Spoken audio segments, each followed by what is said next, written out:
एक गांव में एक किसान रहता था। उसके जीवन में बहुत बड़ी समस्या थी। उसकी समस्या ये थी, उसका इकलौता बेटा निकम्मा निकल गया था। वह सारा दिन इधर उधर घूमता रहता था।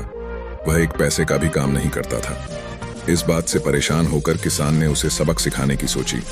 उसने अपने बेटे को बुलाया और कहा, जो अलमारी में से घड़ी रखी है उसे निकाल कर ले आओ। लड़का जाता है और अलमारी से घड़ी निकाल कर लाता है। किसान ने कहा, इस घड़ी को लेकर बाजार जाओ और इस घड़ी की कीमत पता करके आओ। लड़का घड़ी लेकर बाजार निकल लेता है। उसने जगह जगह उस घड़ी की कीमत पूछी। किसी ने RS100, किसी ने 200, तो किसी ने RS500 बताई। शाम होने से पहले लड़का घड़ी लेकर अपने पिताजी के पास आता है और उसने बताया कि पिताजी, किसी ने इसका कीमत 100, किसी ने 200, तो किसी ने 500 बताई है। किसान ने कहा, हाँ ठीक है, कोई बात नहीं, अब घड़ी रख दो और तुम जाओ। किसान का बेटा घड़ी रखकर वहां से चला जाता है। अगले सुबह किसान ने अपने बेटे को दोबारा बुलाता है और कहता है, दोबारा से मेरी घड़ी अलमारी से लेकर आओ। लड़का दोबारा जाता है और अलमारी से घड़ी निकाल कर लाता है। किसान ने कहा, इस बार जो और घड़ी में जो समय हो रहा है उसकी कीमत पता करके आओ। लड़के को समझ में नहीं आ रहा था कि उसके पिता उसे क्या करवाना चाह रहे हैं। वह दुखी मन से घड़ी को दोबारा बाजार में लेकर जाता है।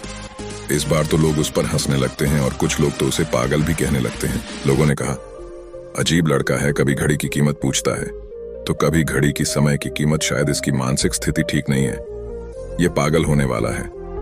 अब लड़का एकदम परेशान हो जाता है। उसे समझ में नहीं आता उसके साथ हो क्या रहा है। अंत में उसने घर जाने का मन बना लिया। रास्ते में घर आते वक्त एक बड़े से सेठ की दुकान पड़ती थी, जिसकी लाइफ बहुत बिजी थी। वह बहुत मुश्किल से 1 मिनट का समय निकलता था। तो उसने सोचा, चलो एक बार सेठ से पूछ लेते हैं, हो सकता है इनको पता हो। लड़का डरते डरते सेठ की दुकान पर गया और पूछा, सेठ जी, इस घड़ी में जो टाइम हो रहा है उस टाइम की क्या कीमत थी। सेठ जी उस लड़के को समझ गए कि लड़का क्या पूछना चाहता है। उसने लड़के को अपने पास बड़े प्यार से बैठाया और बोला, देखो बेटा, इस घड़ी की कीमत हो सकती है, पर इस घड़ी में जो समय हो रहा है उसकी कोई कीमत नहीं।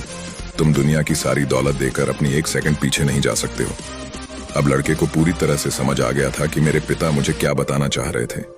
लड़का तुरंत वहां से उठा और निकल लिया, आंखों में आंसू लिए, जहां उसके पिताजी खड़ा होकर उसका इंतजार कर रहे थे। लड़के के पिता ने अपने बेटे को गले से लगा लिया और उस दिन से लड़के की पूरी जिंदगी बदल गई। वीडियो अच्छा लगा हो तो प्लीज वीडियो को लाइक और सब्सक्राइब करें। धन्यवाद।